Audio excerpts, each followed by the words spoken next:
kembali bersama Pak Bupati, Bapak Putu Agus Radnyani. Perkenalkan, nama saya Eka Krisnawan.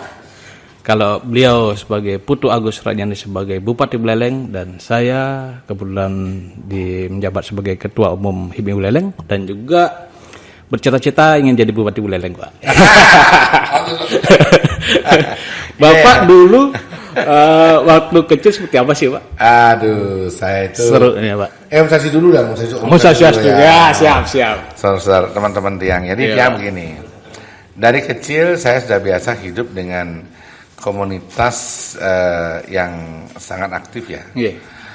Ikut di OSIS lah, bikin grup-grup bercanda yang lawakan, pokoknya main saya grup-grup macam-macam, saya ikut grup.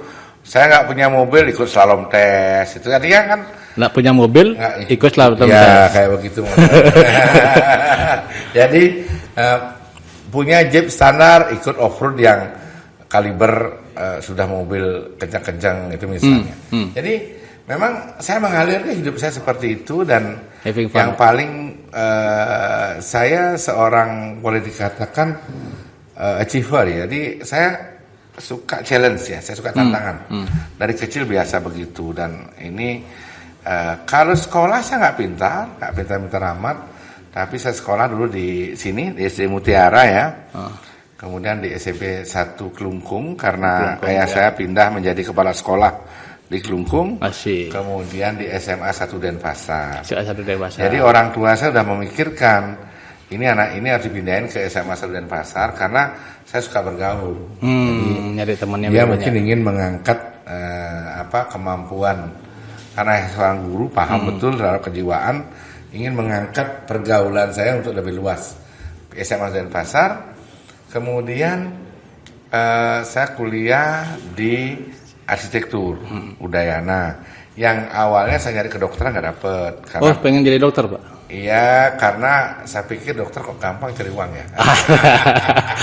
Gampang cari uang, dengan raba-raba dapat duit, gitu pikiran saya. Kan sederhana nih ya.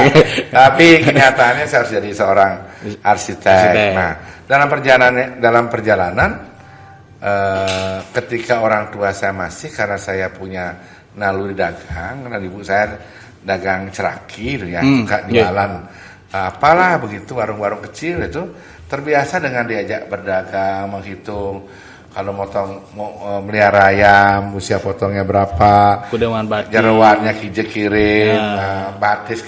Dulu belum ada kerupuk kikil, saya bikin kerupuk kikil.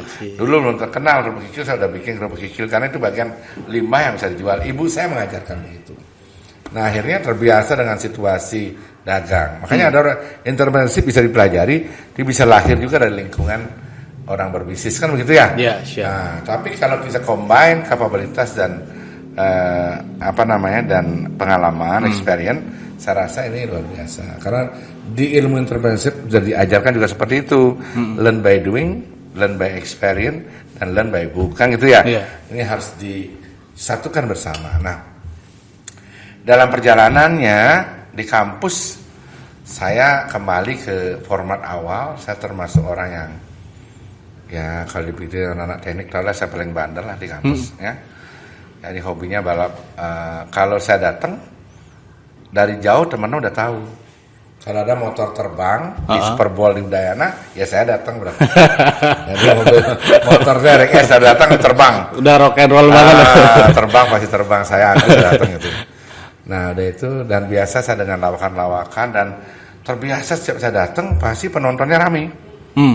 Jadi kalau saya di bawah pohon itu pasti rame orang keliling. Nah, termasuk penggemar saya itu istri saya. Jadi, belum baca tapi dia senang lihat saya ngelucu, pokoknya nonton ya dia kerjaannya. Gitu. Nah, tapi akhirnya nasib ya, bapak mulai sakit kan.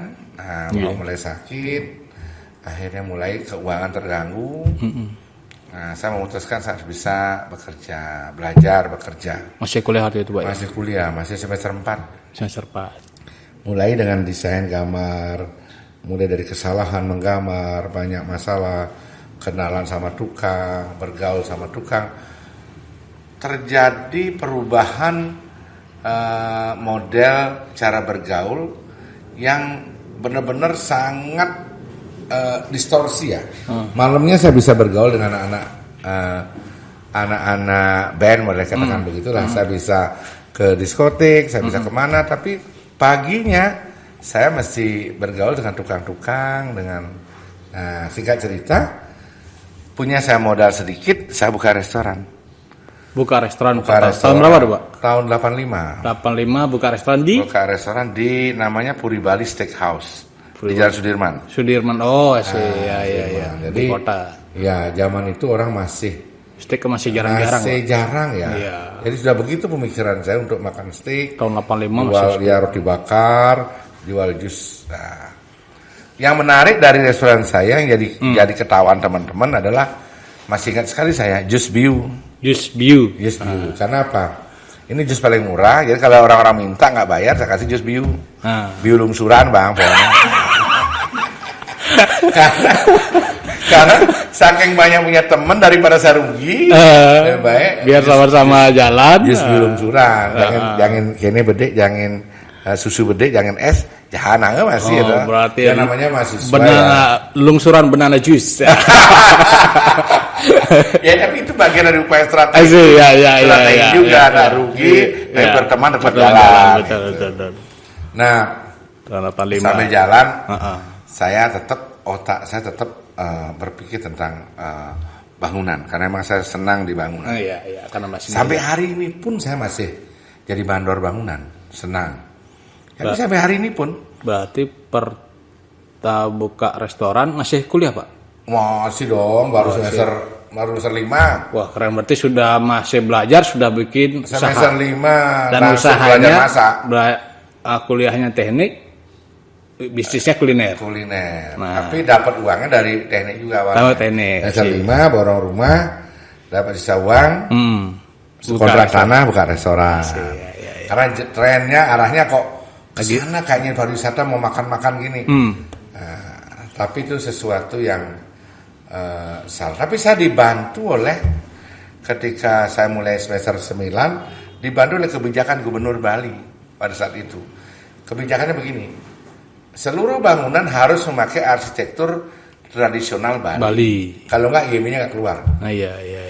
Sehingga orang-orang begitu boom ada pariwisata, orang-orang Jakarta mencari kontrak mau bangun di sini harus melibatkan kontrak lokal.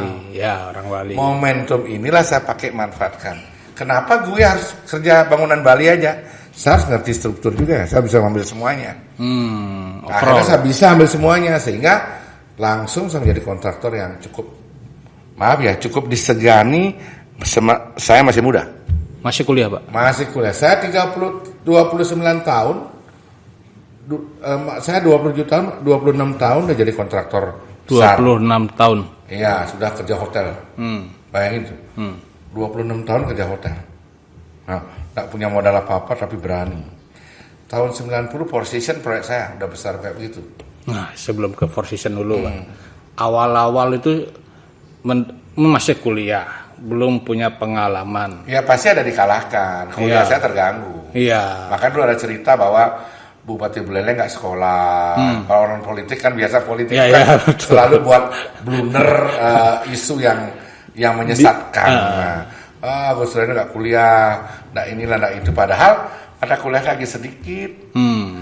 Dia lupa sama entrepreneurship ada learn by doing, learn by experience, dan learn by book. Learn by book saya mungkin lebih belakangan, tapi experience saya, maaf ya, saya bisa melawan 5 insinyur bekerja. Sudah over from karena the books. saya memang kerja keras, fokus, ya, dan mungkin saya diberikan kelebihan oleh Tuhan, otak saya lebih cepat nangkapnya gitu loh. Mungkin itu kelebihannya diberikan Tuhan ya. Sama kerja kerasnya juga. Sebenarnya kita adik-adik ya, jangan takut kalau mungkin dari sisi kemampuan otak nggak begitu kuat, tapi kalau terus diasah, kalau diamkan otak makin bodoh kita.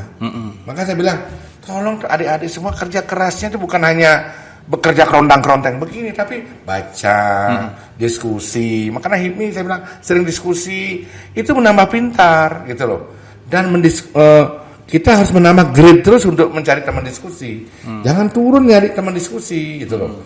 harus menambah grade untuk kalau bicara masalah kapabilitas. Betul. Tapi kalau bicara masalah komunitas, pergaulan, nggak apa-apa.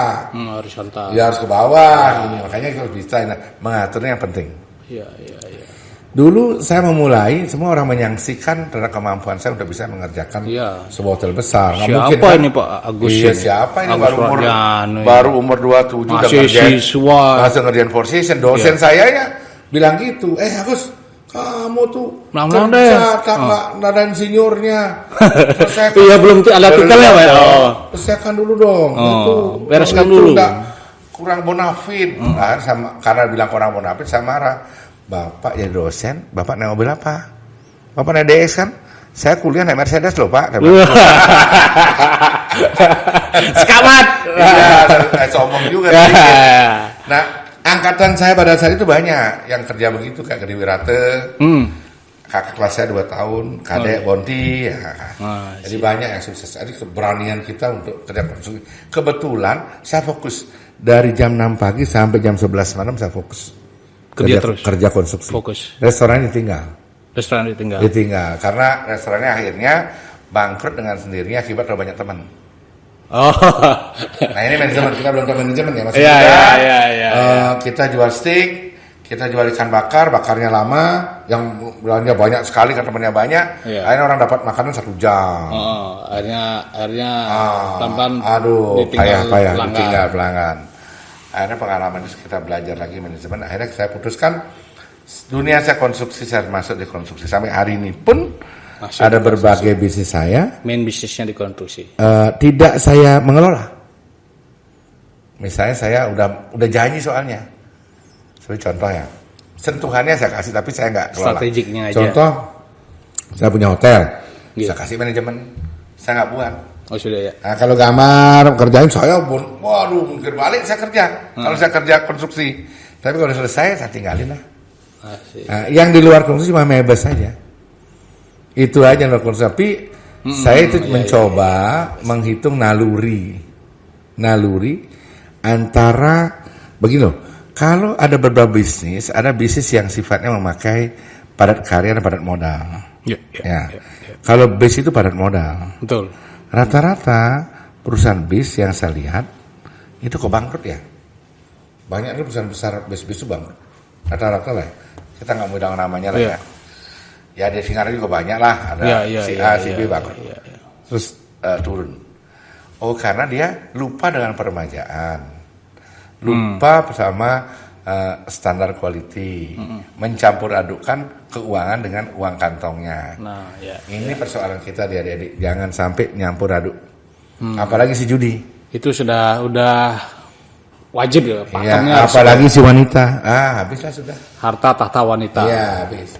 Makanya kalau main judi ya cukup nonton. Ngomongan gitu Pak ya. Bila perlu kang ucut nenek gitu ya. Berarti peaknya Bapak ketika di bisnis itu ketika ngambil four season itu ya? Lompatan yang terasa sekali. Lompatan terasa artinya gini. Lompatan terasa itu ada struktur status sosial yang berubah. Misalnya dari rumah kecil punya rumah besar, ya nggak? Dari mobilnya dulu mungkin Harley Davidson. Ya itu. Dari orang masih baru ada Mercy Baby Benz, saya udah pakai Baby Benz. Sebelumnya bawa apa, Pak? Wah ceketer. Beli itu karena apa? Karena itu ada ingin merubah. Biasa kita adik-adik kadang-kadang pada saat ada momentum kita merubah status sosial kita, melakukan lompatan. Kadang-kadang ini yang membuat orang bangkrut. Belum siap lompat. Lompatnya tidak dengan uang dingin. Masih panas. Lompatnya masih panas, nyicil dan lain sebagainya. Hanya untuk gagah. Gagah saja. Ini yang masalah. Syukur saya itu nggak begitu. Nah, mulai habis melompat itu udah datar nggak berani lagi lompat-lompat karena udah bosen kan? Nah, udah bosen. Sudah dingin terus Bang. Nah, ini mulai beda cara berpikirnya. Jadi manusia itu kan sesuai dengan kematangan tingkat emosionalnya pasti ada hal yang berubah ya. Makanya saya pesan sering adik-adik harus kita sombong awalnya. Sombong dalam sisi peningkatan kapabilitas, pergaulan. Jangan minder aja, mana nggak maju-maju usahanya. Tapi yang namanya sombong, berpoya-poya, beda ya. Iya. Ini yang tidak, yang judi yang tidak. Karena begitu. Berarti yang bisa saya pelajari bahwa hari ini Bapak dari awal memang fokus di konstruksinya dulu. Di konstruksi Be saya the best di konstruksinya dulu. ketemu formatnya konstruksi. Bali Nirwana Resort saya ngerjain. Masih running. Bali Nirwana Resort saya ngerjain. Banyak hotel-hotel besar saya kerjakan. Oberoi saya kerjakan. Oke. Banyak Wulandari di Ubud yang hotel besar itu saya kerjakan. Banyak hotel proyek-proyek saya swasta. Tapi saya udah janji. Saya dengar cerita tentang bagaimana orang kerja di proyek-proyek minta komisi dan lain sebagainya kan. Saya putuskan saya nggak kerja proyek pemerintah. Bikin bodoh. Biar nggak konflik interest juga, Bikin ya. bodoh. Saya mengerjakan proyek ini besar-besar ini, ingat loh, yang namanya proyek manager itu orang asing. Saya nggak bisa bahasa Inggris. Bayangin, bagaimana caranya? Ya saya cari ke kampus siapa yang paling pintar bahasa Inggris kerja sama saya. Tadinya saya ngambil susah. Karena apa? Agus, tahu apa dia? Meremehkan. Tapi ketika dia mulai lihat-lihat, oh ternyata jalan terus. Bisnisnya, Jalan, proyeknya naik besar-besar. 18 orang paling pintar di angkatan itu, 2 angkatan semua kerja saya. Orang yang paling pintar. Asik. Jadi sumber daya manusia penting, bukan nggak penting. Selalu dikatakan, oh ini nasib nggak bisa. Nggak bisa. Nah harus juga ada Selalu SDM. didasarkan oleh Iya dong, kerjasamanya. performance company harus itu. Jadi datang dengan desain yang orang senang, menghitung bisa cepat, gitu, ya. Terus Siap. ngomongnya juga enak, jangan nggak enak ngomongnya, Iya. ya. Maka cara ngomong enak pagi, sikat gigi dulu, biar pede kan. Kadang-kadang nggak sikat gigi nggak pede kan. Gigi penampilan rapi, Biar ngomong, ganteng, nah, ya, sih. kan ngomong dan perbanyak senyum. Nah, Bapak yang terkenal senyum. Gitu, jangan cemberut terus, kalau cemberut. Oke. Pagi ini belajar banyak Bapak. Sebenarnya ini cerita yang sudah, kalau nggak salah dulu Bapak cerita. Iya, iya. Saya pengen biar teman-teman yang anak-anak muda di Buleleng itu tahu bagaimana proses Bapak seperti sekarang. Ya. Kan tidak ujuk-ujuk Bapak Bupati itu sudah jedek jadi ternyata semuanya juga by proses. Bupati pengabdian. Iya betul. Ya, saya ingin namanya saya suka challenge ya, sebuah tantangan bagaimana merubah paradigma seorang bupati bahwa membuat perencanaan yang baik akan membuat perjalanan daerah itu akan baik. Sayang kemampuan daerah kita kan belum mampu membuat perencanaan tapi tidak didukung dengan finansial. Nah ini kan ada keterbatasan undang-undang, misalnya undang-undang tentang pendapatan hasil daerah hanya dari pajak hotel restoran, Bandung yang punya uang banyak. BPNKB provinsi buang banyak, ya kita nggak dapat apa gitu. Ini akibat dari keterbatasan sekat-sekat yang barrier-barrier yang dibangun oleh undang-undang. Kalau saja uang ini bisa kita diskusikan bersama, berdebat tentang program, uang Bali mau dibawa kemana, saya yakin Buleleng akan maju. Terima kasih banyak Pak. Mudah-mudahan ke depan harus ada pemimpin yang mau berbicara masalah kebijakan, ya, bukan tatanan kebijaksanaan. Kebijakan ya beda ya. Kebijakan itu artinya keberpihakan yang berdasarkan indikator-indikator yang jelas terhadap hasil, outcome, seperti itu. Ini yang kita harapkan.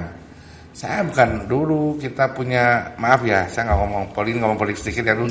Ada ngomong Buleleng. Orangnya Buleleng, ngomong Buleleng. Kan ini yang bahaya. Ya. Sekarang yang terakhir buat anak-anak muda Buleleng yang pengen jadi pebisnis dan Astrung Karir bisa sukses Mas Bapak. Kira-kira apa Bapak harapan Bapak langsung buat semua sekarang lagi menonton. Jadi biar bisa Bapak direct kasih nasihatnya, Pak. Iya, begini. Sebenarnya seorang pebisnis itu adalah orang yang mampu memetakan dengan baik daerah dan potensi yang ada. Ya enggak? Baik itu potensi daerah ataupun potensi regional. Memetakan ini yang paling pinter. Memetakan dengan kondisi sekarang, memetakan berdasarkan proyeksi. Yang akan datang seperti apa? Misalnya, Oh yang kadang-kadang ada shortcut. Itu Apa yang proyeksi terjadi jangka nanti? panjang. Ya. Apa ikutan dari shortcut itu adalah properti, kayak gitu ya. Ke sana berpikir gitu loh. Kalau sekarang belum ada, apa yang ada pasarnya? Ada kampus, Undiksa udah benar, ada jalannya benar. Ada buka kuliner, ada buka, udah benar, jalannya benar. Nah sekarang kan masalah luck, keberuntungan dan kemampuan dalam memberikan harga. Kan daya beli masyarakat Belanda masih rendah. Misalnya saya coba ke Tiara ya, ini hal yang kecil ya, saya lihat ya ke Tiara ya. Saya lihat rengkengan ayam, ini hilang sayap sama paha, ya, hilang kepala, rengkengan namanya. Itu harganya saya lihat, oh murah sekali ya, cuma 11.000 per kilo. Coba dipotong-potong pakai sup, jual City Pat, bisa jual murah kan? Contoh, ya enggak? Kepala ayam sama leher 11.000 per kilo. Yang mahal justru cekernya yang mahal. Cekernya 24.000 udah kan? Sama apa sama gitu-gitu loh. Saya kecil. Kemudian kalau buat kan ada lawar kerbau itu misalnya. Lawar kerbau. Ya. Saya coba lihat, ada daging frozen. Daging frozen kerbau ada. Buka kulkas di Tiara frozen 80.000 per kilo. Daging frozen kerbau. Ya nggak? Kemudian ayam begitu kan? Eka lagi ngerti tentang ayam. Ya. Mana ayam segar, mana ayam frozen ya udah Eka punya urusan ya. Tapi saya tahu sebenarnya gitu. Ya. Karena saya amati itu. Ya. Apapun saya amati. Nanam bayam, nanam ini, makanya saya ntar mau habis buah lokal saya mau menelurkan program. Bagus program ini apa namanya? Mujair. Jadi saya mau bikin budidaya. Coba ngomong sama Subak dulu, mau nggak Subaknya? Jadi bagaimana petani kita mau nanam padi 2 kali aja kayak dulu. Padi Bali sekali, kemudian kedemasenya sekali, jagung atau kedelai, terus padi lagi. Dulu kan kita mengejar kuantitas padi, tapi tanah kita mulai nggak subur. Nah, dalam 6 bulan padi Bali bisa bina padi. Ada ikan di bawahnya 3 bulan. Maunya seperti itu. Ada pertanyaan, ini burungnya nanti Pak, kalau saya mau yang lain supaya yang lain mau burung masalah. Gampang burungnya. Saya coba lihat amati, beli aja jaring. Kasih bantuan jaring yang tipis itu, pasang jaring, enggak makan, dimakan burungnya kan makan turun. Udah pernah saya coba. Iya. 6 bulan ini saya coba di Kedis. Nanti habis ini saya minta, yuk ibahnya kasih petani, kasih ibah DPR misalnya, kasih petani jaring. Kalau jaring dia bisa Bali, ya nggak? Dia punya ikan mina padi. Terus 3 bulannya pada saat kemarau nggak ribut air karena harus dipaksa nanam padi, bisa nanam jagung, bisa nanam kedelai. Ya kan ini yang kita nggak ada di Buleleng gitu loh, hilang. Ya. Oke Bapak, terima kasih banyak. Sejujurnya kita kekurangan waktu Pak. Ngobrol sama Bapak ini, saya paling suka dari Bapak itu banyak perhatian pada detail-detail yang sebenarnya kita tidak terpikirkan itu. Jadi Bapak suka ketika ada yang menarik tentang ini ditelaah sampai detailnya seperti apa dan di mana make money-nya. Itu yang selalu saya seru ngobrol. Saya sekarang ada bangun villa baru nih ya, villa baru. Ini tanahnya cuma 20 juta, 30 juta per hari. Kalau saya dibangun di Denpasar, kalau dengan harga sekian miliar tanahnya per bangun hotel, kapan kembalinya? Sedangkan saingannya ketat. Nah, saya bangun di Mundo ini dengan ekoturisme model begitu, dengan 20% kebiasaan dasar bangunan, Astung Kari ya, sudah 6 travel legend saya ajak ke sana, semua bilang amazing. Tinggal tunggu tangan mainnya, balik, masih bangun, masih 40%. Tapi ini analisa pemilihan lokasi, kecerdasan kita, modalnya nggak banyak, tapi BIP cepat. Kan itu ya. Setuju. Oke. Terima kasih banyak buat semuanya. Terima kasih banyak Bapak. Selamat beraktivitas untuk selanjutnya. Dan kita pada hari ini sudah mendapatkan banyak ilmu langsung dari Bapak Bupati. Dan semoga teman-teman mendapatkan pelajaran dari sini. Dan selamat jumpa di lain kesempatan dalam Hit Me Buleleng Podcast. Terima kasih banyak Bapak Om Sadi Sakyo.